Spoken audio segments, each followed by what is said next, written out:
खुरुमजरी मयाम पुमनमक ngasi episode asida mulit pictures na mipum khudimak paisa paiba yai aduga karamna paisa paigani takwa financial education part 2 sandokcheri video asi yengbiraga the richest man in Babylon haiba George S.Clason na iwa larik tu da yawba maru oiba point sing mayamna khangbigani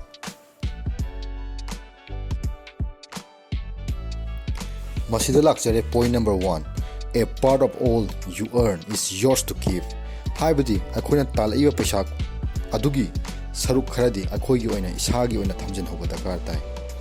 अखोइना करिगुम्बा तालइबा पैसा अदु चाबगी दमक्तनी खंगदे dress लैनबगी दमक्तनी खंगदे लोइनमक मिंगोंदा अमु पिथोखिबा तारगदी आइगी हाइबा सरुक अमता लेहवरो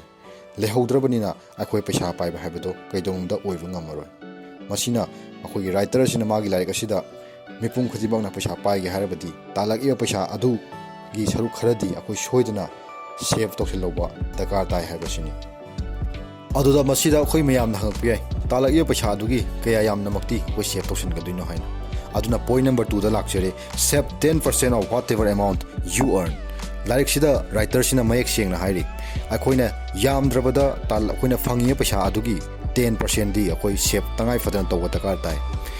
होय मयामना high 10% सिका ओइगद्रा हाइना अदुबु तौनिंगबा मोंगदा तौबदी याय अदुबु यामद्रबदा 10% तौबियो हाइबनि अतोना palm तारगदि 50% 30% 40% लोइनमक तौबय दरकार तौबु याय अदुबु इसाना at least minimum the यामद्रबदा 10% नि तौदबा यादे खन्ना तौबियो हाइबसिनि अखोइना तालइ पैसादि खरा खरा सेव तौसन होबा तारगदि अखोइ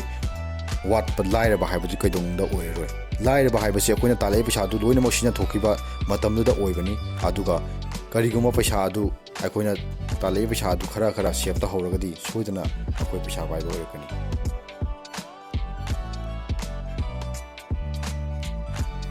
अदुगा अखोइना मु खनबा याय तालइबा पैसा सेव तौसलि पैसा दु अदुम सेव तंग तौरगा इमुंग थमगदरा नत्रगा कुइ बैंक अकाउंट थमगदरा हाइबसि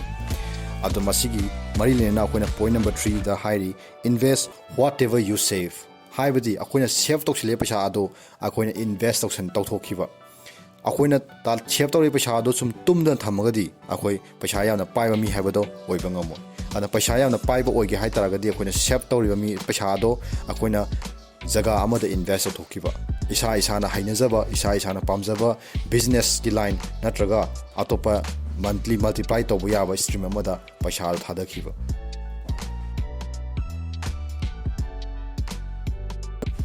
मतंग सिदा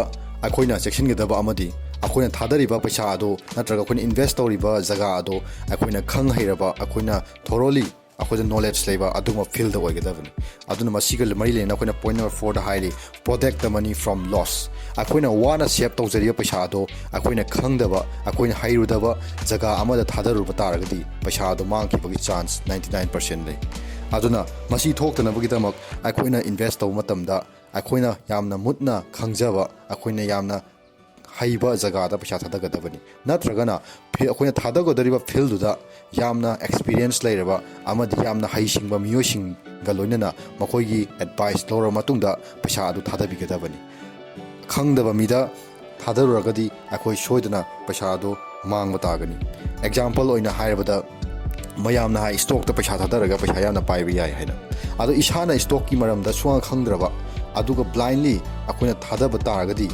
अखोइना पैसा अदो कैदुनुंदा स्टॉक की थादगी हारगदी अखोइ स्टॉक की मतंगदा लाइक पाबा ताइ थिजन बताइ मदुगी फील्डुदा हाइसिंगबा मियोय क्यागी एडवाइस लौरबा मतम अदु खक्तदा अखोइना पैसा अदो थादबिगदबनी अदु इन्वेस्ट तौरगसु अखोइना पैसा मिपुम खदिमक पाइबा मानबदि नत्ते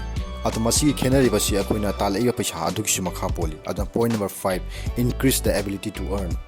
it is possible to save more money only when we earn more अखोइना पैसा यामना सेव तौसन बाहाइबसि अखोइना तालइ पैसा अदुगी मखा पोनगनी येंगो ngasai lupa lising tara tana miduna 10% save तौ मतमदा just 1000 rupees katani अदु 1 lakh stolop saba natrag income laiba midुगी 10% हागदि 10000 सेव तौगिदिन आ सेव तौदा अदुगी यामना खेनखरगबनिना पैसा पाइबदसु अदु मति खेनखिबा ताबनि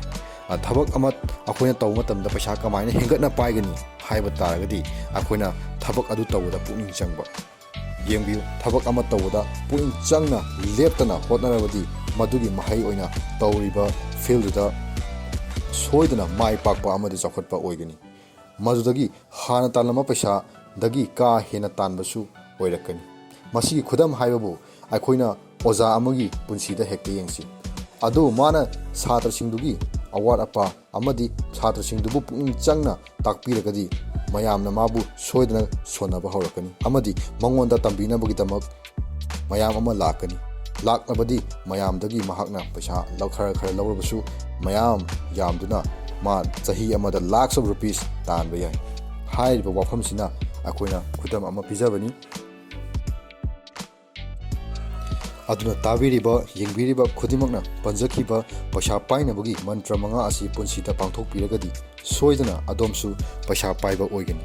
ꯂꯣꯏꯁꯤꯜꯂꯛꯄꯗ ꯃꯌꯥꯝꯅ ꯀꯔꯤꯒꯨꯝꯕ ꯑꯇꯣꯞꯄ ꯀꯥꯟꯅꯔꯕ ꯂꯥꯏꯔꯤꯛꯁꯤꯡ ꯔꯤꯚꯤꯌꯨ ꯇꯧꯍꯟꯅꯤꯡꯕ ꯂꯩꯔꯒꯗꯤ ꯀꯃꯦꯟ ꯕꯣꯛꯁꯇ ꯁꯣꯏꯗꯅ ꯃꯦꯟꯁꯟ ꯇꯧꯕꯤꯔꯛꯎ